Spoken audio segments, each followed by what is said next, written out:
Lázaro, qué gusto saludarte. El gusto es todo mío saludarte en esta emisión de Cuba por la Salud, Gisela. Así es, bienvenido a este resumen semanal que como siempre describe el comportamiento de la COVID-19 en nuestro país. Como siempre será media hora de análisis e información sobre el impacto de las medidas de contención al nuevo coronavirus. No faltarán, como es habitual, Gisela, los consejos del profesor Manuel Calviño, esta vez para hablarnos sobre la percepción del riesgo ante la COVID-19. Tendremos además una entrevista con el ensayista y periodista cubano Enrique Ubieta, quien se encuentra en la ciudad de Turín, en el Piamonte italiano, junto a la Brigada Médica Cubana. Usted, acompáñenos. Ya comenzamos.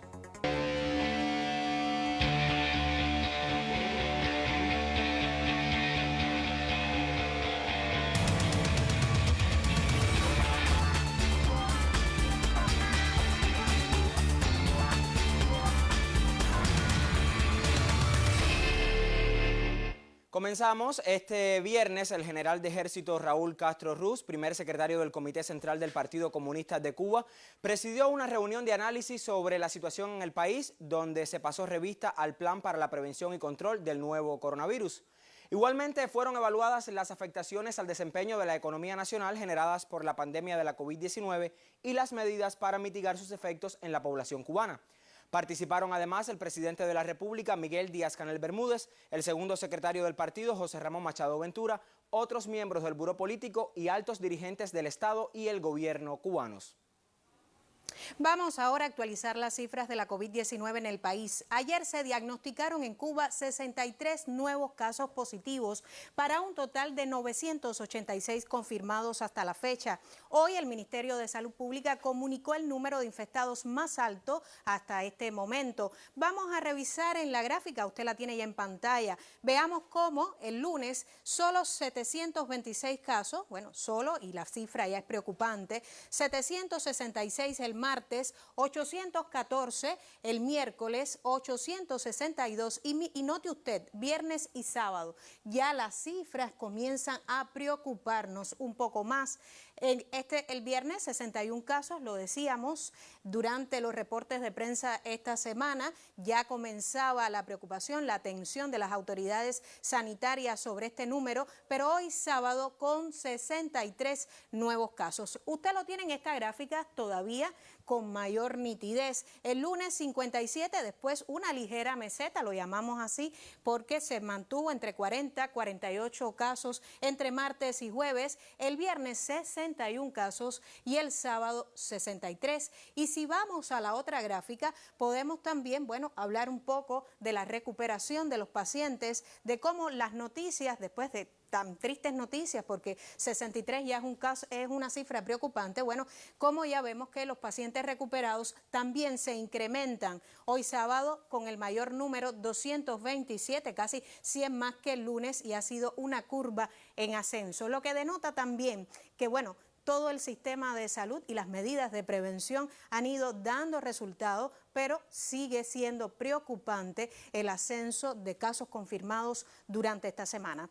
Durante la semana, el Ministerio de Salud Pública también ha advertido sobre el incremento de casos positivos, pero que no muestran síntomas de la enfermedad, los llamados asintomáticos. El doctor Francisco Durán, director nacional de epidemiología del Ministerio de Salud Pública, se refirió al tema en la conferencia de prensa de este sábado. El 80,9% de los casos positivos fueron asintomáticos, cifra todavía superior. Fíjense que ya en los últimos partes la cifra de asintomáticos va creciendo. Por lo tanto, no descansamos, reitero siempre, en seguir buscando en grupos de población que no tienen ninguna evidencia de enfermedad, pero que sí tienen riesgo por determinadas características como tal. Y ante este escenario particularmente complejo en el que se incrementan el número de personas que son positivas a la enfermedad, pero que no muestran síntomas, el doctor Francisco Durán ha llamado también en su conferencia de prensa de hoy a elevar la percepción de riesgo que aún existe en parte de nuestra población. Dijo el director nacional de epidemiología del MINSAP que la COVID-19 es una enfermedad muy rara, para la cual se impone cumplir las medidas de higiene y distanciamiento social. A veces me dicen, no, porque tú lo que haces es meter miedo. No, yo no meto miedo, yo lo que digo son las realidades. El miedo lo coge cada cual. Y creo que no me siento satisfecho del miedo que pueda transmitir, porque o no escuchan o consideran que no debe ser tan grave. Y es una enfermedad muy peligrosa, para lo cual tenemos que apretarnos los pantalones y cumplir las medidas que están establecidas, sobre todo la de restricción de movimiento de las personas en las calles, en los lugares públicos. Lo decía el doctor Durán, esta situación coloca a Cuba en un escenario moderado del contagio. Recordemos que según los modelos matemáticos, el país debe vivir el pico de la pandemia para mediados del mes de mayo y se han definido 3 pronósticos. Un impacto menor, uno medio y uno crítico. Sobre el tema, estas son las consideraciones del ministro de Salud Pública, el doctor José Ángel Portal Miranda.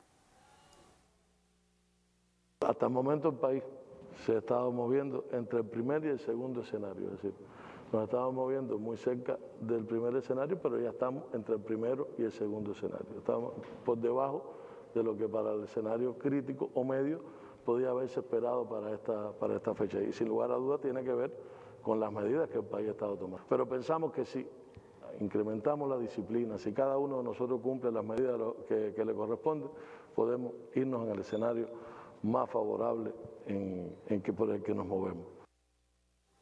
Era la intervención del titular de Salud cubano ayer en la mesa redonda donde se evaluaba el impacto de la COVID-19 en nuestro país. Pero hoy en Cuba están reportados 27 eventos de transmisión local limitada de la COVID-19, de ellos 26 están activos. En esa cifra están involucrados 21 municipios del país donde se ha determinado que existe contagio de la enfermedad. Uno de esos territorios es el Consejo Popular Playa Turey del guantanamero municipio de Baracoa. Allí se aplica una cuarentena modificada a partir de los primeros casos de COVID-19 que fueron detectados, usted sabe, la pasada semana. Muchas familias en aislamiento comienzan, de hecho, ya a recibir productos de primera necesidad en la misma puerta de su casa. Sobre lo que ocurre en ese municipio oriental de Cuba, versa el siguiente material del periodista Miguel Reyes Mendoza. Liliana y su madre muestran el módulo distribuido en Baracoa a las diferentes familias en cuarentena modificada. El carro fue pasando y cada persona ahí venían y le cogían el dinero y iban a comprar sin ningún tipo de problema. Así inició la distribución de alimentos y la venta de productos liberados en las 5 manzanas del Consejo Popular Playa Turey. Relacionado con el pollo, con jabón, con detergentes, productos alimenticios que tienen que ver con jamonada, que tiene que ver con galletas, tiene que ver con panecillos, dulces. Una parte de esto que tiene que ver con las familias que están restringidas desde hace algunos días y otros que se han estado distribuyendo para toda la población. Trajimos unos 200 módulos y ahora vamos por más, porque realmente la zona es bastante extensiva. Con la ayuda de los mensajeros se distribuyen por hogar para evitar incumplir las medidas dictaminadas por el Consejo de Defensa Municipal. Es un gesto generoso por parte de nuestro gobierno, de nuestro partido, y se le agradece independientemente del costo que tenga. Mientras tanto, el barrio acoge con aplausos desde el portal a las familias que regresan del centro de aislamiento El Yunque. Gracias a Dios estamos vivos, las decisiones fueron súper buenas. Ahora a la casa y exhortarle a todos, al pueblo de Baracoa, que por favor que se queden en su casa, que es como mejor vamos a estar todos. Ya son más de 100 personas que continuarán en observación desde su vivienda después de que el PCR diera negativo, datos que reflejan el trabajo mancomunado para quitarle víctimas a la COVID-19 en la Primada de Cuba. Miguel Reyes Mendoza, Sistema Informativo de la Televisión Cubana. Y es evidente, Lazarito, que la intención es no dejar a nadie desprotegido y lo vemos además en comunidades que no son de alguna manera, digamos, grandes ciudades, sino pequeños poblados. Veíamos ahí la intención del gobierno. Era parte incluso, Gisela, de las medidas que el gobierno cubano había anunciado hace unas semanas, el hecho de garantizar a través de un módulo tanto de aseo como también de alimentos, el hecho de que tengan estas personas que están en cuarentena o aislamiento, tengan acceso a ellos. Pero si cambiamos de escenario y nos vamos un poco hasta Europa, usted dirá por qué. Bueno, es que hay buenas noticias. Este sábado fue inaugurado en la ciudad de Turín, Italia, el hospital de campaña donde laborará la segunda brigada médica cubana que se encuentra en ese país para combatir la COVID-19. La instalación, acondicionada solo en 12 días, cuenta con 92 camas, incluidas 4 de terapia intensiva. Según reporta Prensa Latina, la apertura se realizó a través de una conferencia de prensa virtual donde participaron el presidente de la región, Alberto Sirio, la alcaldesa de Turín, Chiara Appendino, y el jefe del Estado Mayor de la Aeronáutica Militar y otras autoridades de instituciones públicas y privadas de la región de Piamonte que estuvieron involucradas en la construcción y funcionamiento de este hospital. Lázaro. El grupo de colaboradores cubanos está compuesto por 21 médicos, 17 enfermeros y un coordinador de logística, quienes trabajarán junto a colegas italianos en la atención a los pacientes diagnosticados positivos a la COVID-19. Sobre la labor de nuestros médicos en Turín, conversamos con el periodista ensayista Enrique Ubieta vía WhatsApp, quien en una colaboración para este espacio nos actualiza sobre el estado de nuestro personal de salud. Ubieta, cuéntanos cómo han marchado y cómo se prepara hoy la Brigada Médica Cubana en esa nación.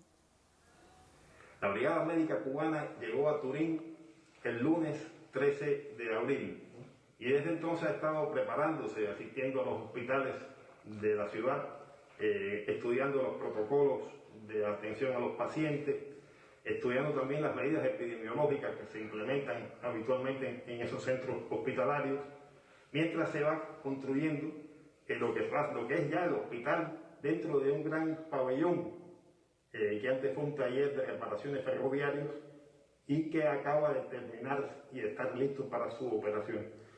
Hoy fue la inauguración, nosotros fuimos, habló el jefe de la brigada, mañana se rompe el coro. Mañana los médicos cubanos empiezan en 3 turnos de trabajo, médicos y enfermeros, de 8 horas cada turno, atendiendo a los pacientes que todos los que ingresen en ese centro van a ser positivos de coronavirus, el COVID-19. Estamos aislados, la ciudad está desierta, no hay nadie en las calles. Sin embargo, cuando caminamos y vamos hacia el hospital, se escuchan aplausos de los edificios circundantes. No vemos a las personas, pero es emocionante escucharlo.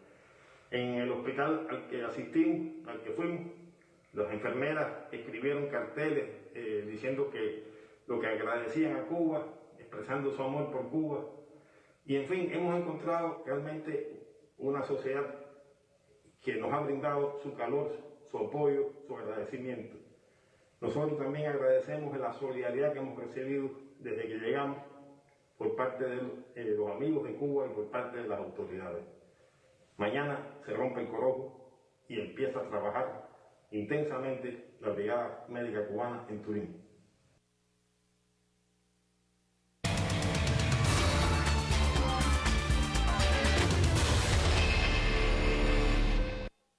Vamos a regresar al contexto nacional y revisar un poco cómo se está comportando la COVID-19 en el país. Y quiero que nos detengamos en el contagio en las 3 provincias que más casos están reportando. Aquí tenemos el caso de La Habana, Villa Clara y Ciego de Ávila. Y traemos esta gráfica porque resulta muy interesante que en Ciego de Ávila, donde hoy hay varios eventos de transmisión autóctona limitada reportados, allí el contagio parece haberse contenido en los últimos 4 días de la semana. Mire usted, 71 casos y la cifra solo ascendió con un solo nuevo caso hasta este sábado para un total ya de 72. Sin embargo, en la provincia de Villa Clara, que la representamos con el color rojo, mire usted, del lunes que tenían 92 casos reportados hasta esa fecha, miren ustedes, hasta 159. De hecho, en la jornada de ayer y también de hoy, es de las provincias que mayor número de contagios está reportando. Sin embargo, La Habana también, y sobre esto comentaban autoridades del Ministerio de Salud Pública, que aunque desde el punto de vista de la densidad poblacional, La Habana no es la provincia más preocupante porque tiene mayor número de habitantes que el resto, sin embargo sí es preocupante lo que sucede ahora mismo en la provincia de Villa Clara, donde con un número menor de habitantes pues se incrementan los casos allí. El caso de La Habana, decíamos 235, que comenzó el lunes, fue lo que se reportó el lunes en la conferencia de prensa, a un total de 358. Son peculiaridades desde el punto de vista de la epidemiología en estos 3 territorios que tienen la mayor cantidad de contagios ahora en el país. Y decíamos Ciego de Ávila por el hecho de tener varios eventos de transmisión limitada. Ahora, si revisamos lo que ha ocurrido desde el punto de vista de los exámenes, los PCR en tiempo real, la prueba más efectiva, la más fidedigna para realizar estos diagnósticos y que de hecho, reitero, en Cuba se realiza completamente gratis a cada uno de los pacientes. Miren ustedes también qué interesante el hecho de que el lunes, cuando se realizaron 2.076 exámenes, pudiéramos decir que el mayor número que se ha hecho hasta la fecha, solo 57 casos. Y este sábado, o sea, que toma como referencia lo ocurrido ayer viernes, de un total de 1.895 hay 63 confirmados. Y esto responde, por supuesto, a que varios laboratorios se han insertado al diagnóstico de la COVID-19. Recordemos que lo que en los inicios fue solo el Departamento de Virología del IPK y también de Biología Molecular de Villa Clara y Santiago de Cuba, como fue en los inicios. Ahora se ha extendido, también se ha sumado el Hospital Hermanos Amejeira, se ha sumado el Centro de Higiene y Epidemiología de la capital y, por supuesto, el de Biología Molecular de la Defensa Civil. Son las peculiaridades ahora mismo. Mire usted, hay un pico, es el mayor, decíamos, este sábado de 63 casos, el número mayor, como decía Gisela hace unos minutos, de casos confirmados en el país. Vamos a hacer una pausa y le ponemos un poco de psicología a esta emisión de Cuba por la Salud.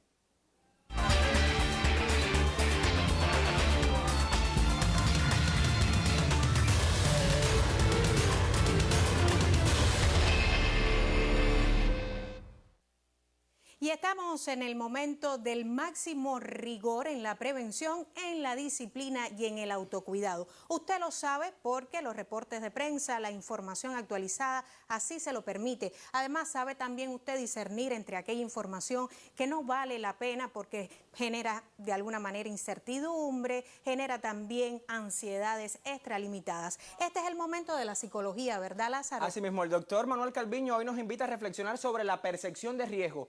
¿Estamos conscientes los cubanos de que esto es algo que nos puede tocar a todos si no se cumplen las medidas? ¿O lo ve usted como un hecho ajeno a su rutina de vida? Sobre este tema reflexiona esta tarde el doctor Manuel Calviño desde su casa. La noción de percepción de riesgo no es suficiente si nosotros pensamos en que percibimos o no percibimos el riesgo. No. Uno, percibimos o no percibimos el riesgo. Forma parte de la comprensión. Segundo, sentimos vulnerabilidad frente a ese riesgo.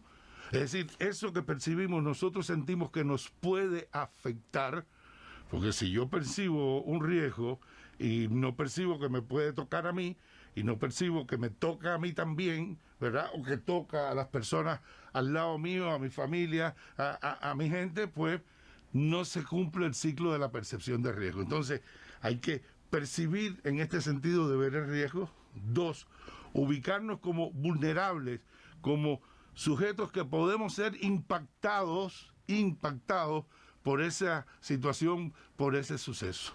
Y tercero, cómo nos conducimos.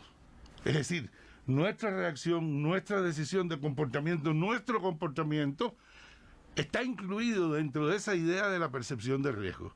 Muchas personas en estos días que han estado comentando y que yo escucho desde el balcón, dice, bueno, la tendencia es que a ciertas personas tienen más riesgos que otras.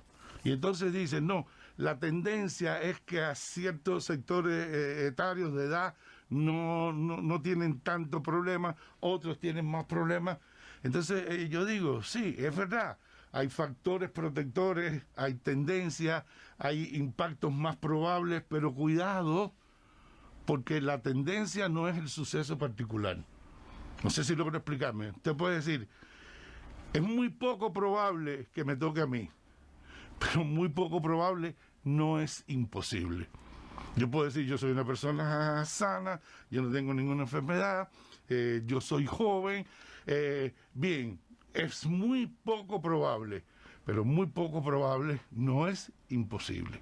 Y en este sentido hay una conducta que yo diría muy inteligente. No sé si es la mejor palabra, pero yo diría que es una decisión muy inteligente. Protegerse hacer las cosas desde la protección y el cuidado no daña, no hace ningún daño. Sin embargo, no protegerse, sí. Uno, en situaciones de riesgo, prefiere pensar en el escenario más negativo, prefiere tomar sus propias medidas obviamente que consideran la situación, pero que lo ponen a uno en situación de control, que lo ponen a uno en situación de dar la respuesta mejor. No hay mañana sin hoy, no hay después sin ahora. Es decir, lo que pase después, lo que pase mañana, depende de lo que hagamos hoy. Entonces siempre es mejor preservar que lamentar.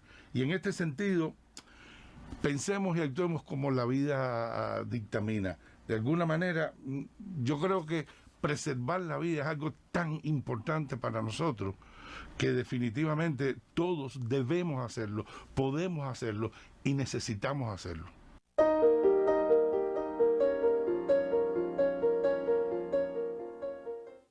Vale la pena siempre estos consejos del profesor Manuel Calviño. Y durante casi 30 días, toda Cuba ha estado atenta a la evolución de un niño de 18 meses confirmado positivo a la COVID-19.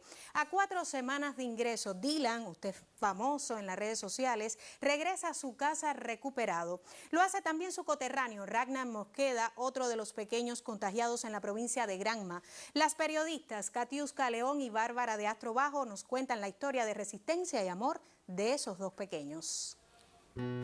Esta bella sonrisa ha estado escondida por varias semanas tras una mascarilla. El pequeño Dylan, procedente de España con su madre, fue el primer niño confirmado como positivo a la COVID-19 en Cuba el pasado 22 de marzo.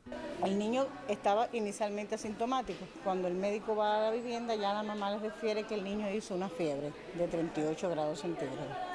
Y ya inmediatamente el niño se interconsulta con la comisión evaluadora del área de salud, con la pediatra, y se decide, teniendo en cuenta la epidemiología del niño que procede de España, un país que estaba muy complicado ya en ese momento, se decide, como lo establece el protocolo, el traslado del niño para la provincia de Santiago de Cuba, que es la provincia donde está el hospital de referencia, en este caso para la provincia Granma, Santiago y Guantánamo. De vuelta a la vida, regresa a casa, sin su madre porque todavía batalla frente al nuevo coronavirus. Allí lo espera una familia.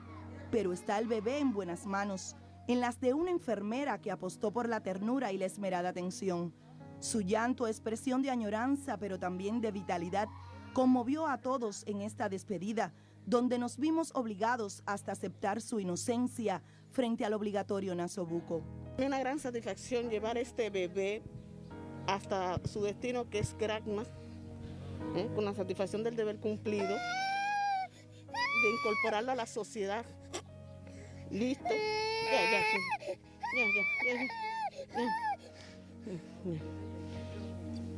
Es algo muy emocionante para mí, ya que es primera vez el traslado y algo nuevo para mí. Pero como Dylan, el pequeño Ragnar Francisco Mosqueda Llamo, de 4 años de edad, confirmado de positivo, también está sano y vuelve con su familia, con su hermanita Sofía de 8 meses, que hasta hace unos días estuvo aislada por sospechosa. Su madre Maylén, quien vivió momentos muy difíciles, agradece, pero también recomienda. Satisfecha con el trabajo que han hecho todos ellos y todo lo que han hecho por mi bebé. Esto hay que vivirlo para saber. Esto es negro. De momento un niño está bien y de momento le falta el aire y lo tienen que intubar.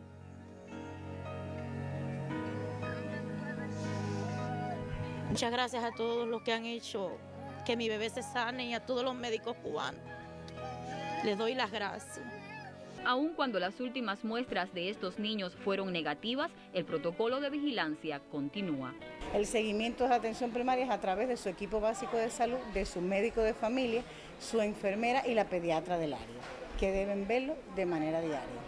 Aún Ragnar no puede jugar libre en el Parque Central de Bayamo, ni Dylan puede correr en ese terreno discretamente elevado de la precordillera de la Sierra Maestra, pero los dos pueden respirar y agradecer por haber vivido para contar la historia. En Gran Magatiusca, León, Sistema Informativo de la Televisión Cubana. Un reporte que habla de esa esencia humanista también de la salud pública cubana y toda la prioridad que se otorga a salvar la vida de nuestros niños. Casi al cierre de nuestro programa, vamos a revisar en resumen cómo se ha comportado la semana. Hasta hoy, 986 casos positivos. De hecho, de ellos están ahora mismo ingresados 725 de los activos. Suman 2 los evacuados. Usted sabe, 2 personas que fueron trasladadas, uno a Canadá y también otra persona a Estados Unidos.